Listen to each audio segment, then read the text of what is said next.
किया है।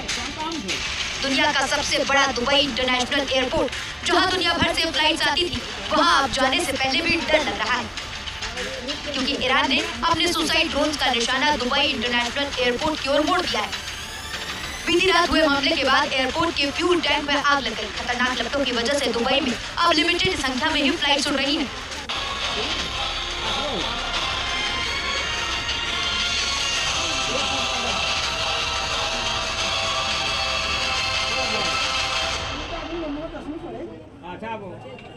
राष्ट्र निवेश पर निर्भर है, लेकिन जंग की वजह से दुबई बेहद असुरक्षित हो गया है। दुनिया के सबसे बड़े दुबई एयरपोर्ट पर हमलों के बाद अब हर विदेशी एयरलाइन एक दिन में सिर्फ एक ही फ्लाइट उड़ा सकती है। खबरें हैं कि जंग शुरू होने के बाद से अब तक हजारों विदेशी लोगों ने दुबई में अपने घर भी खाली कर दिए। वहां के बार, समुद्री तट, होटल, मॉल्स, जहां भीड़ काफी कम हो गई। दुबई में टूरिज्म सेक्टर सालाना करीब $30 अरब कमाता था, लेकिन ऐसा तब होता था जब दुबई में सुरक्षा की गारंटी थी। अब जंग की वजह से उसकी छवि भी खराब हुई है। अगर जल्द ये बमबारी नहीं रुकी तो उनके टूरिज्म सेक्टर पर बड़ा असर पड़ सकता है। अगर जंग लंबी खिंची तो आने वाले समय में दुनिया के सामने दुबई की छवि बदल सकती है। ईरान ने अमेरिका की सेना को भी परेशान कर दिया। जंग शुरू होने से पहले अमेरिका ने अपना एक एयरक्राफ्ट कैरियर भेजा था। नाम था USS अब्राहम लिंकन। दावा है कि ईरान ने उसे इतना मारा कि अब वो काम करने लायक ही नहीं बचा। USS Abraham Lincoln straight of Hormuz के पास खड़े होकर ईरान पर अटैक करता जा रहा था। 2 दिन पहले ही ईरान ने दावा किया था कि उन्होंने उस एयरक्राफ्ट कैरियर पर सटीक निशाना साधकर उसे बर्बाद कर दिया। अमेरिका ने दावों को खारिज किया, लेकिन अब सैटेलाइट इमेज को दिखाकर कहा जा रहा है कि हमले के बाद अमेरिका का एयरक्राफ्ट कैरियर 1000 किलोमीटर पीछे हट गया।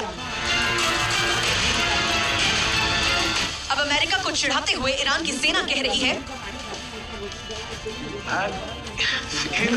हवाई जो कहते हैं कि उन्होंने हमारी नेवी को बर्बाद कर दिया है, समंदर पर कब्जा कर लिया। उन्हें मैं कहना चाहता हूं कि एक बार अपने जंगी जहाजों को हमारे करीब लाकर देख लें। युद्ध के 17वें दिन इजरायल ने भी ईरान को बताया कि वो कितना ताकतवर है। ईरान पर हमले के कुछ वीडियोस तो ऐसे आए जिन पर यकीन करना मुश्किल था। ऐसे ही एक वीडियो में एक झटके में ईरान के 25 सैनिकों की मौत रिकॉर्ड हुई है। बताया गया कि ये सैनिक एक स्कूल की बिल्डिंग में छिपे हुए थे। जैसे ही ये बिल्डिंग के ग्राउंड पर आकर जमा हुए, इजरायल ने उन्हें पलक झपकते ही मार डाला। एक दूसरे वीडियो में तेहरान का बड़ा हिस्सा धुएं के गुबार से ढका दिखा, जहां इजरायल के फाइटर जेट्स ने तबाही मचाई। राजधानी तेहरान में रात के वक्त भी इजरायल ने हमले किए, जिसके बाद कई जगहों पर आग की लपटें देखी गई। ऐसी ही आग मेहराबाद एयरपोर्ट पर भी लगी, जब अमेरिका इजरायल ने मिलकर उसे निशाना बनाया। इजरायल की डिफेंस फोर्स ने एक और वीडियो जारी किया है।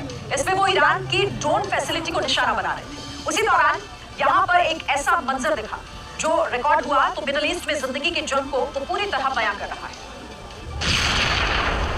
इजरायली डिफेंस फोर्स के कैमरे में ईरान के सैनिक जान बचाकर भागते दिखे। जंग ना होती तो शायद ये बच जाते, लेकिन बैटलफील्ड में इजरायल ने वीडियो में दिख रहे एक भी ईरानी सैनिक को नहीं छोड़ा। इसी तरह यूएस सेंट्रल कमांड ने भी अपने अटैक का वीडियो जारी किया और दिखाया कि कैसे वो लगातार ईरान की मिलिट्री से जुड़ी हर चीज को बर्बाद करते आ रहे हैं।